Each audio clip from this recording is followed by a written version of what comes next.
চটপটা মুড়ি মাখার রেসিপি খেতে কিন্তু দুর্দান্ত সুস্বাদু হয়, চার সাথে কিন্তু দারুণ লাগে। আমরা মুড়ি মাখা করে সাথে সাথে খেয়ে ফেলতে হয়, না হলে কিন্তু মচমচা ভাব থাকে না।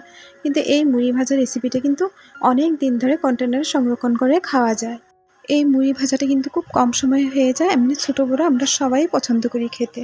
তবে এখন শুরু করা যাক। আধা কাপ সরষের তেল, 4টি শুকনা লঙ্কা, ভরা চামচে 1 চামচ চীনাবাদাম, কাজু বাদাম, কিশমিশ, সামান্য পরিমাণে কালো জিরা দিয়ে অল্প সময় একটু হালকা ভেজে নেব।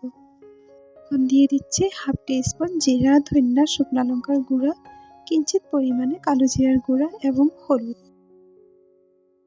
এখানে আমি কারি লিভস ইউজ করেছি, কারি লিভসের ফ্লেভারটা অনেক ভালো আসে। এখন খুব ভালো করে নাড়াচাড়া করে নেব। এখন আমি এখানে আধা পোয়া মুড়ি ইউজ করেছি। এখন সবগুলিকে মিক্স করে ভালো করে নাড়াচাড়া করে নিব। এখন আমি মুড়ির গায়ে তেল লাগা সত্ত্বে আমি 1 চিমটা নুন এবং 1 চিমটা চিনি ইউজ করব।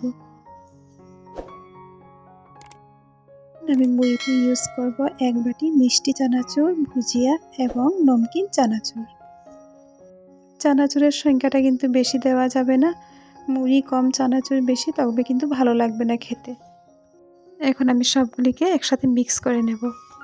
চটপটা মুড়ি ভাজা রেডি। এইভাবে ট্রাই করে দেখুন, খেতে কিন্তু দুর্দান্ত সুস্বাদু হয়।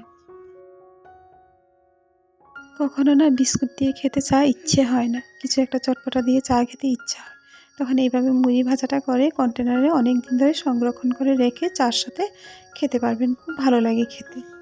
এইভাবে মুড়ি ভাজা রেসিপিটা আপনারা করে খেয়ে দেখুন, আশা করি আপনাদের কাছেও ভালো লাগবে। মুড়ি ভাজাটা কিন্তু খেতে দারুণ হয়েছে এবং খুব মচমচা হয়েছে, এই যে আমি খেয়ে দেখাচ্ছি।